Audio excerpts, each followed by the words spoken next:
Բարև, հազարավոր կիլոմետրեր օվկիանոսով աշխարհի միակ անհրաժեշտ վայրը վերադառնալու համար։ Հենց այսպես են վարվում ձկները, որոնք Սարգասյան ծովում ձվադրելու համար լքում են Եվրոպայի ու Ամերիկայի քաղցրահամ գետերը։ Գիտնականները տասնամյակներ շարունակ քննարկում են ինչպես են օծաձկները գտնում ճանապարհը։ Ու հիմա կարծես հուշումը հայտնաբերվել է հնագույն ծովային փոշու շերտերում։ Օվկիանոսների հատակին միլիոնավոր տարիներ կուտակվում են միկրոսկոպիկ ստրուկտուրաներ։ Դրանք բակտերիալ բջիջներից էլ փոքր են, սակայն ունեն բավականին բարդ ձև, հիշեցնելով նիզակների փոքրագույն ծայրեր, հետազոտողները վաղուց են կասկածում, որ այդ մագնիսական քարացուկները ստեղծված են կենդանի օրգանիզմների կողմից, սակայն ով է դրանք ստեղծում եւ ինչու հանելուկ էր մնում։ Քեմբրիջի համալսարանի ու Հելմհոլցի Բեռլինյան կենտրոնի գիտնականների թիմը կարողացել է ստանալ այդ մասնիկների թաքնված մագնիսական ճարտարապետության առաջին եռաչափ պատկերները։ Դրա համար նրանք կիրառել են նոր մեթոդ մագնիսական շերտագրում, որովհետև մասնիկների չափազանց խիտ եւ փոքր լինելու պատճառով սովորական ռենտգենը իզորու չէ նկարել դրանց ներքին կառուցվածքը։ Արդյունքն անսպասելի է։ Մասնիկների ներքին մագնիսական մոմենտները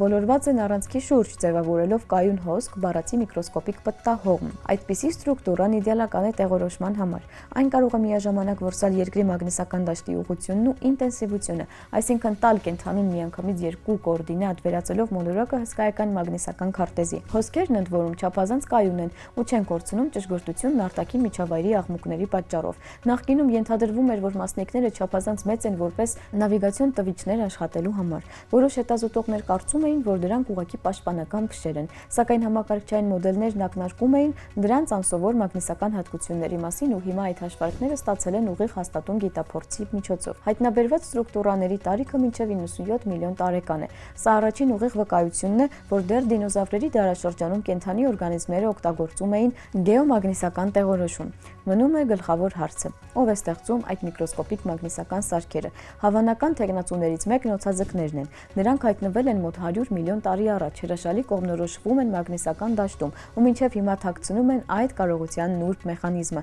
Նրանց օրգանիզմում իրոք հայտնաբերվել են մագնետիտի մասնիկներ, սակայն անմիջապես բջիջներում դրանք չեն հայտնաբերվել, չափազանց փոքր են ու կարող են թաքնված լինել ցանկացած հյուսվածքներում։ Նոր ուսումնասիրությունը վերջնական պատասխան չի տալիս, սակայն առաջին անգամ ցույց է տալիս, որ բնությունը մարդու հայտնվելուց դեռ շատ առաջ ստեղծել է սեփական մագնիսական տեղորոշումը։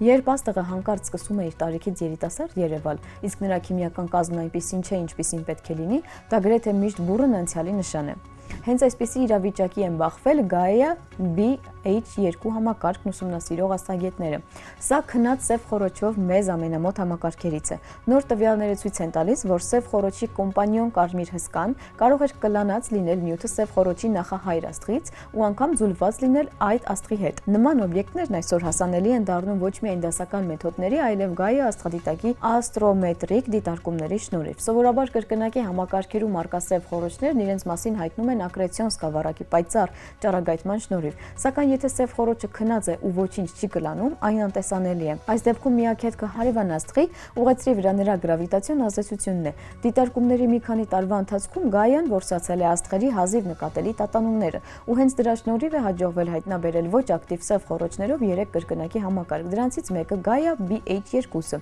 երկրորդն է երկրին ամենամոտ նման համակարգերի թվում։ Դետալները հասկանալու համար Հավայան համալսարանի գիտնականների թիմը դիմել է աստղասեյսմոլոգիային։ Այս մեթոդը թույլ է տալիս ուսումնասիրել աստղերի ներքին կառուցվածքը նրանց պայծառության տատանումների միջոցով։ Տեստ տիեզերական աստղադիտակը բարձր ճշգրտությամբ ֆիքսում է այդ տատանումները ու դրանցով հնարավոր է դառնում որոշել աստղի զանգվածը, տարիքն ու ներքին պրոցեսները։ Gaia BH3 համակարգում հետազոտողները դեռ չեն կարողացել բավարար քանակությամբ տվյալներ հավաքել։ Կարմիր հսկայի տատանումները չափազանց թույլ են, սակայն հետաքրքիր է Gaia BH2 համակարգը։ Դրա կարմիր հսկան դրսևորում է տատանումների 3 ռեժիմ, որոնք էլ պատմել են աստղի կենսագրության մասին։ Հիմա այս աստղի զանգվածը կազմում է մոտ 1.2 արեգակի զանգված, իսկ շառավիղը արեգակի շառավղից 8.5 անգամ մեծ է։ Կարմիր հսկայի համար դա համեմատաբար երիտասարդ փուլ է։ Աստղի պտտման փուլը 397 օր է, ինչը խոսում է այն մասին, որ ժամանակին այն լրացուցիչ իմպուլս է ստացել, փաստացի երկրորդ շնչառություն։ Հարցեր կան նաև աստղի քիմիական կազմի հետ կապված։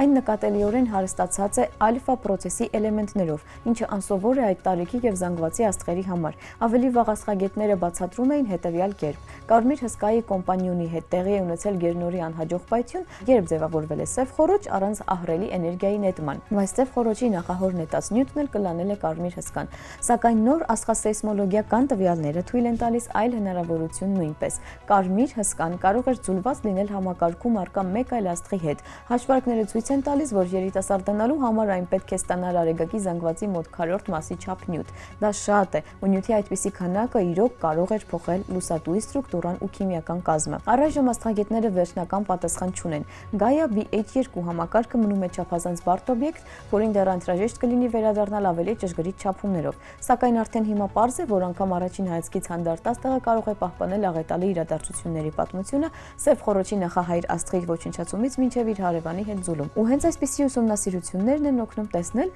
որքան բազմազան կարող են լինել աստղային համակարգերի էվոլյուցիոն ուղիները։